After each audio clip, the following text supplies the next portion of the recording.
जय हिंद। स्वागत आप सबका अपने YouTube channel defence lover RK में। तो चलिए बिना देरी किए हुए क्लास को स्टार्ट करते हैं। अगर आप मेरे चैनल पर पहली बार आए हो तो चैनल को सब्सक्राइब कीजिए ताकि नेक्स्ट वीडियो में जब भी अपलोड करूं तो उसका नोटिफिकेशन सबसे पहले आप तक पहुंचे। तो चलिए स्टार्ट करते हैं। क्वेश्चन नंबर फर्स्ट में हमसे पूछा, सरल आवर्त गति कर रहे किसी कण का माध्य स्थिति पर त्वरण है। हमसे मेन पोजीशन में एक्सेलरेशन पूछा है। तो जो मेन पोजीशन होती है, दो पोजीशन होती हैं। ये होती है मेन पोजीशन माध्य स्थिति, ये होती है माध्य स्थिति, और एक ये होती है सीमांत स्थिति। क्या होती है? एक्सट्रीम पोजीशन, सीमांत स्थिति।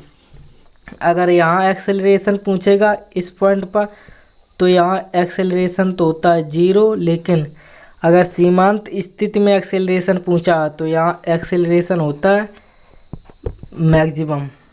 ये इतना क्लियर हुआ। यानी माध्य स्थिति में हमसे मेन पोजीशन में पूछा है तो वहाँ होगा 0। माध्य स्थिति में होता है 0। Option number D is right answer. अब इसका हम न्यू स्लाइड लेते हैं, करते इसका ऑपरेशन। ये मैंने बनाई दो कंडीशन। ये हो गई मेन पोजीशन, एम से प्रदर्शित कर दिया। ये होती एक्सट्रीम पोजीशन, इसको मैंने एस मान लिया। एक्सट्रीम पोजीशन को एस मान लिया, कोई दिक्कत। मेन पोजीशन में विस्थापन यानी एक्स 0 होता है। और यहाँ बल की बात करें फोर्स, तो यहाँ फोर्स भी 0 होता है। अगर बात करें काइनेटिक एनर्जी, तो यहाँ काइनेटिक एनर्जी होती है सबसे ज़्यादा, मैक्सिमम। यहाँ काइनेटिक एनर्जी सबसे ज़्यादा होती है। और अगर बात करें स्थितिज ऊर्जा, पोटेंशियल एनर्जी, तो स्थितिज ऊर्जा यहाँ होती है 0। इतने पॉइंट क्लियर हुए। आप समझते हैं एक्सट्रीम पोजीशन में। एक्सट्रीम पोजीशन में एक्सेलरेशन तो मैंने बता ही दिया। यहाँ एक्सेलरेशन होता है 0, लेकिन यहाँ एक्सेलरेशन होता है एक्सट्रीम पोजीशन में एक्सेलरेशन होता है मैक्सिमम। अगर बात करें इस जगह काइनेटिक एनर्जी की, तो यहाँ काइनेटिक एनर्जी होती है 0। पोटेंशियल एनर्जी यानी स्थितिज ऊर्जा होती है अधिकतम, मैक्सिमम होती है स्थितिज ऊर्जा। और क्या रह गया? विस्थापन, एम्पलीट्यूड कह दो या विस्थापन कह दो। एम्पलीट्यूड यहाँ मैक्सिमम होता है, सबसे ज़्यादा होता है एक्सट्रीम पोजीशन में। अब क्या रह गया? कुछ रहा? एक्सेलरेशन मैक्सिमम हो गई, काइनेटिक एनर्जी हो गई, पोटेंशियल एनर्जी हो गई, एक्सेलरेशन भी हो गया, एक्सेलरेशन हो गया, और यहाँ एम्पलीट्यूड भी हो गया। फोर्स, अगर बात करें फोर्स की, तो फोर्स यहाँ होता है मैक्सिमम, सबसे ज़्यादा होता है फोर्स एक्सट्रीम पोजीशन में। इतने पॉइंट क्लियर हुए। इस कॉन्सेप्ट से कोई भी क्वेश्चन बने तो ये कॉन्सेप्ट पूरा याद रखना। 100% आप क्वेश्चन को कर ले जाओगे। यही पूछेगा, कभी एक्सेलरेशन पूछेगा, कभी काइनेटिक एनर्जी पूछेगा, तो कभी फोर्स पूछेगा। कौन कहाँ मैक्सिमम होता है ये मैंने बता दिया। ये होती है मेन पोजीशन में। मेन पोजीशन में ये इतनी चीज़ें होती हैं। और एक्सट्रीम पोजीशन यानी सीमांत स्थिति में ये होती है कौन 0 कौन मैक्सिमम। दिमाग में स्कैन कर लो एक बार फिर से बता देते हैं। मेन पोजीशन में पोटेंशियल एनर्जी 0, मेन पोजीशन में एक्सेलरेशन 0, विस्थापन या एम्पलीट्यूड 0, फोर्स 0, काइनेटिक एनर्जी सबसे ज़्यादा मैक्सिमम। अब बात करें एक्सट्रीम पोजीशन में, सीमांत स्थिति में एक्सेलरेशन मैक्सिमम और potential energy maximum, amplitude maximum, force maximum, लेकिन काइनेटिक एनर्जी 0 होती है। क्लियर हुआ? नेक्स्ट क्वेश्चन की ओर चलते हैं। क्वेश्चन नंबर सेकेंड में हमसे पूछा, एक पूर्ण अप्रत्यास्थ टक्कर के लिए निष्पत्ति गुणांक E का मान होता है। कौन सी टक्कर है? अप्रत्यास्थ। अप्रत्याश टक्कर के लिए इन इलास्टिक कॉलिजन है। तो जब अप्रत्याश टक्कर होती है उसके लिए ई का मान होता है वो होता है शून्य। क्या होता है? शून्य। लेकिन अगर यहीं प्रत्याश टक्कर के लिए पूछ दे, इलास्टिक कॉलिजन के लिए जब पूछेगा तो उसके लिए आएगा एक। क्या आएगा? एक।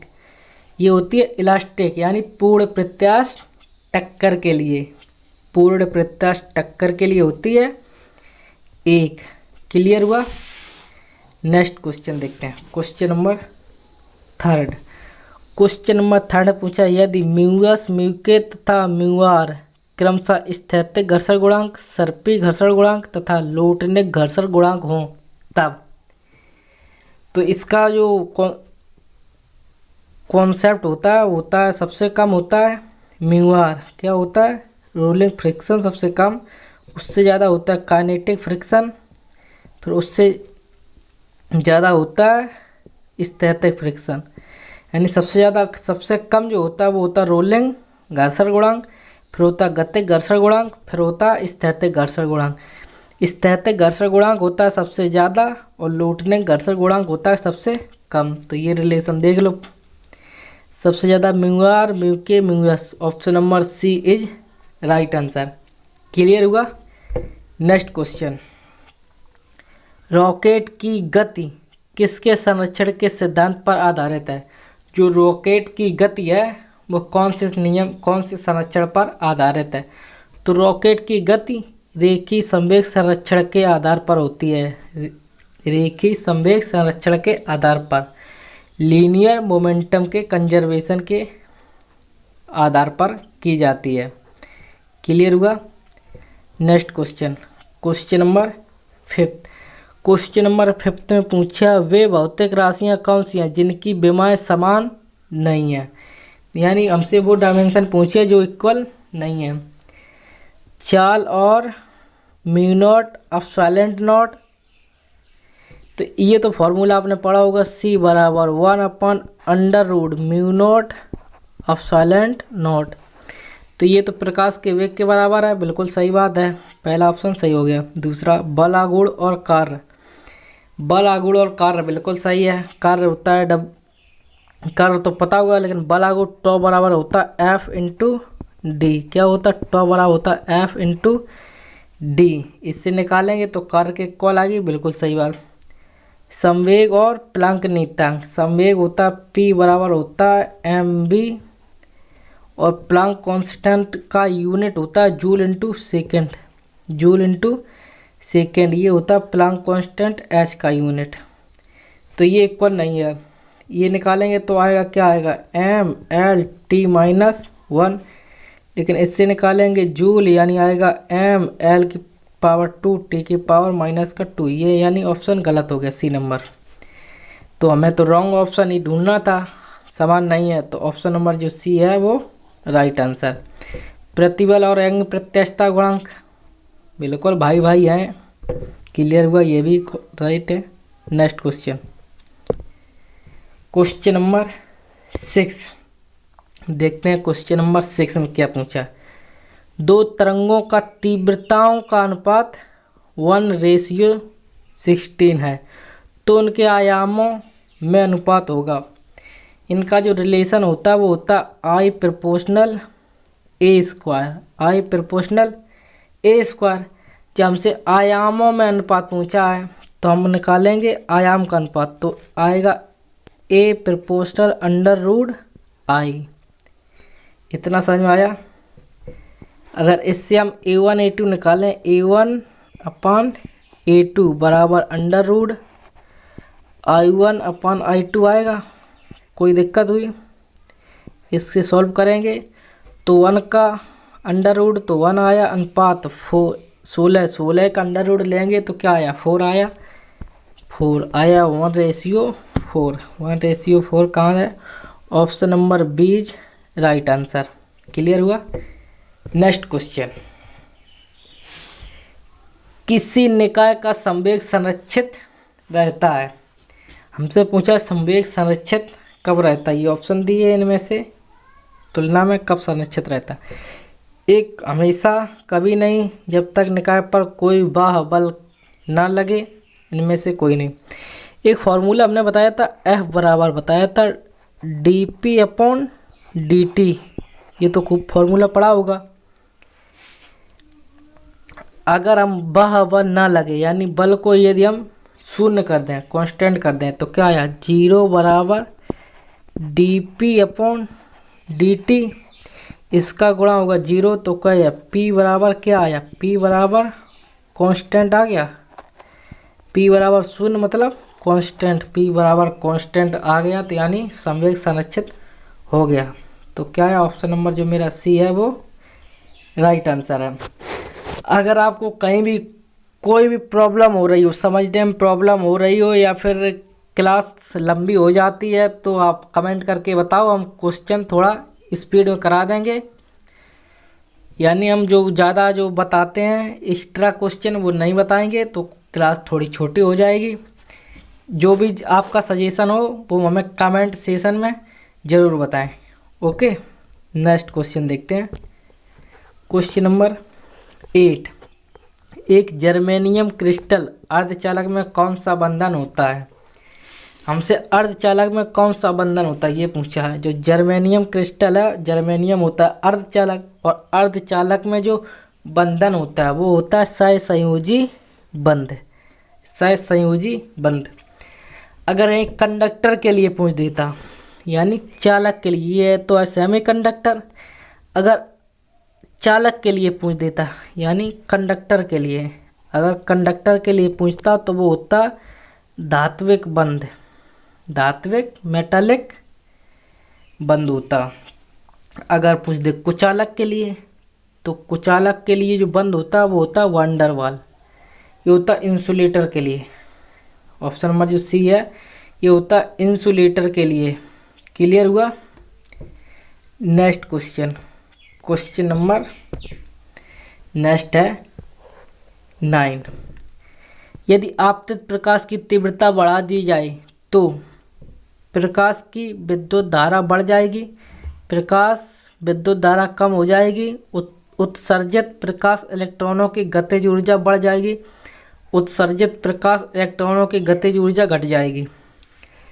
तो जो रिलेशन होता है वो होता आई प्रोपोर्शनल करंट, यानी आई प्रोपोर्शनल स्मॉल आई, ये तो है तीव्रता और ये है करंट। जब हम तीव्रता बढ़ाएंगे, यानी हम जैसे ही मैंने आई बढ़ाया तो करंट भी बढ़ जाएगा, करंट भी बढ़ेगा। जो ऑप्शन नंबर ए है, प्रकाश विद्युत धारा बढ़ जाएगी, ये मेरा राइट आंसर हुआ। क्लियर हुआ। और इतना बस याद रखो, जब भी इस टॉपिक से सवाल आएगा तो इन्हीं दो का रिलेशन है, याद रखना खाली, इंटेंसिटी और करंट, यही दो, इस फैमिली में सिर्फ दो ही लोग हैं, एक होता है इंटेंसिटी, एक होता है करंट, सिर्फ ओनली 2 ही लोग हैं। और दूसरे में आता है, देखो दूसरे में आता है कट ऑफ पोटेंशियल, तरंग दैर्घ्य, फ्रीक्वेंसी, देली आवृत्ति, ये सभी आते हैं दूसरे फैमिली में। इस फैमिली में सिर्फ 2 ही लोग हैं। क्लियर हुआ। नेक्स्ट क्वेश्चन, क्वेश्चन नंबर 10, और ये मेरा आज की क्लास का लास्ट क्वेश्चन है। कलांतर तथा पथांतर में संबंध है, हमसे कलांतर और पथांतर में रिलेशन पूछा। तो कलांतर यानी कलांतर बराबर होता है 2 पाई अपॉन लैम्डा इंटू पथांतर। तो ऑप्शन नंबर ए मेरा राइट आंसर मिल गया। कलांतर यानी डेल फाई बराबर 2 pi upon lambda into del x.